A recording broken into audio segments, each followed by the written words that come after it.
केंद्राला सूचना क्रमांक 2 सन्मान्य सचिनजी अहिर साहेब. महोदय, सूचना क्रमांक 2. मान्य मंत्रीजी. त्याप्रमाणे सभापती महोदय, अत्यंत महत्त्वाकांक्षी प्रकल्प बीडीडी चाळीतला आणि विशेषतः संपूर्ण परिसरामध्ये करण्याचं काम शासनाने केलं आणि ज्या जे शासन आले त्याला मान्यता देण्याची भूमिका घेतली आणि अधिकारी वर्गाने पण देखील त्याला चांगल्या रीतीने एक्झिक्यूट करण्याचं काम केलं. सभापती महोदय, आता लॉटरी झाली, बिल्डिंगा झाल्या आणि लॉटरी झाली आणि लॉटरीमध्ये आता एक रिटायर जजचे अध्यक्ष गेले रँडम अलॉटमेंट टेनंट बोलतात, ज्याला रॅट म्हणतात, या माध्यमातून ती लॉटरी होतात. आता प्रॉब्लेम असं झालेलं आहे की ही रॅट सिस्टममध्ये दुसरा असा कुठचा रॅट घुसला का ते लॉटरीचा पूर्ण प्रकल्पच बदली करून टाकले. सभापती महोदय, असं ठरलं होतं का ज्यावेळी पुनर्बांधणी करत असताना फेज 1 मध्ये त्या लोकांना, फेज 1च्या लोकांनाच तिकडे घरं दिली जातील. आता फेज 1च्या लोकांना फेज 2 मध्ये टाकलेलं आहे. फेज 2च्या लोकांना आता 3 मध्ये जावं लागेल, 4 मध्ये जावं लागेल. जे 4थ्या 5व्याला आहे त्याला लगेच 2ऱ्या 3ऱ्या फेजमध्ये आणण्याचं काम केलेलं आहे. मंत्री महोदयांना माझी विनंती आहे, जरा हे रॅट शोधा. इकडे कोणाला दोष देण्यापेक्षा राजकीय हस्तक्षेप जर असं होत असेल तर तिकडचं सामाजिक संतुलन आणि एवढे चांगला प्रकल्प जो लागलेला आहे त्याला गाळबोट लागणार आहे. आणि म्हणून माझी स्पेसिफिक विनंती अशी आहे की तुम्ही याच्यामध्ये उत्तर दिलेलं आहे. आता झालेला घोळ हे आपल्याला विड्रॉ करता येणार नाही, कारण ज्यांना दिलं तेही रहिवाशी आहेत, ज्यांना नाही मिळालं तेही रहिवाशी आहे. या संदर्भात आपण उच्च स्तरावरती त्या सर्व संबंधित लोकांना एकत्रित करून घेऊन त्यात जर काही आपल्याला मार्ग काढता येईल का. का होतोय मंत्री महोदय, तिकडे 2-2, 3-3 लोकप्रतिनिधी, आम्हाला तुम्ही काय माहिती देत नाही. आरोप कोणावर होतात, मग 3-3 आमदार काय करतात, अरे आम्हाला माहीतच नाही तुम्ही काय करता नाही करतायत. तिकडे आतापर्यंत त्या प्रकल्पाला मदत करण्याचं काम सर्व लोकप्रतिनिधी केलं म्हणून हे प्रकल्प होऊ शकला. राजकारण करता आलं असतं तर आम्हालाही थांबवता आलं असतं, ते केलं नाही आहे. म्हणून माझी स्पेसिफिक विनंती अशी आहे की आपल्या स्तरावरती किंवा माडा VP असेल, CO असेल, या सर्वांना एकत्रित करून घेऊन त्या रहिवाशीमध्ये कुठेतरी समझोता करावा लागेल ना. नाहीतर असं जर चाललेल तर हे होणार नाही. कारण काय होतोय, खाली एक निर्णय होतोय, वरती फाईल जाईपर्यंत दुसरा निर्णय होतोय, इम्प्लिमेंट करताना तिसरा निर्णय होतोय. म्हणून माझी स्पेसिफिक विनंती आहे की या स्तरावरती, उच्च स्तरावरती एक बैठक घेऊन ह्याच्यात जे गैरसमज झालेले हे पुढे होणार नाही ती दक्षता घेऊन कायमस्वरूपी ह्याला या लॉटरीच्या पद्धतीला मध्ये आपण स्पष्टता आणणार आहात का. आपल्याबरोबर सभापती महोदय, मुंबईतल्या बीडीडी चाळीचं पुनर्वसन हे मुंबईतलं एक आदर्श पुनर्वसन त्या ठिकाणी शासनाच्या वतीनं करण्यात आलेलं आहे.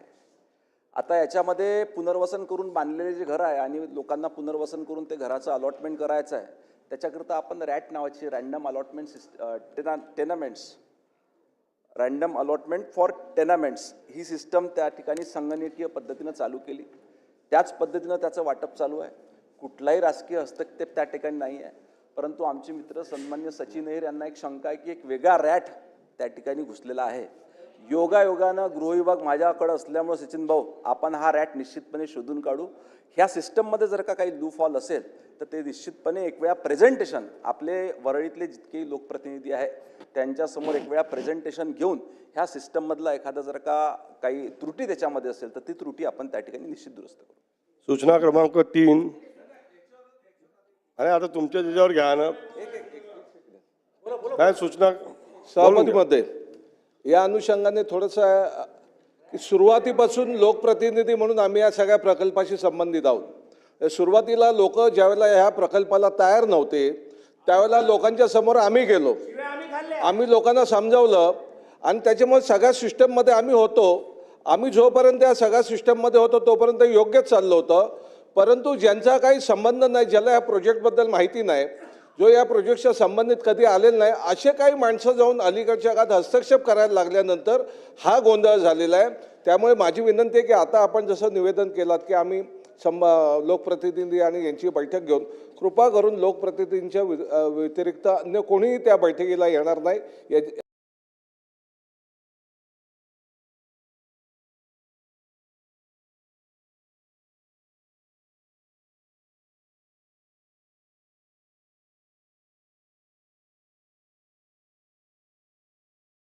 याची आपण काळजी घ्यावी, माझी विनंती आहे.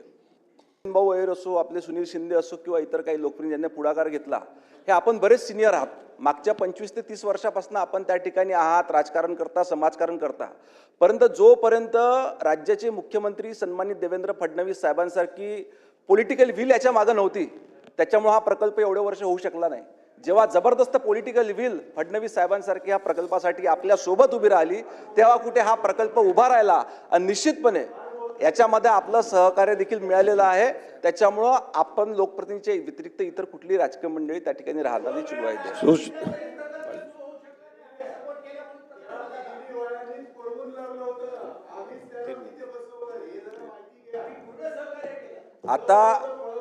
आता असं आहे, कोण पळालं, लोकांनी कोणाला पळवून दाखवलं हे जनतेनं सिद्ध करून दिलेलं आहे. आणि चाबीचं वाटप कोणी केलं हे देखील लोकांनी बघितलेलं आहे.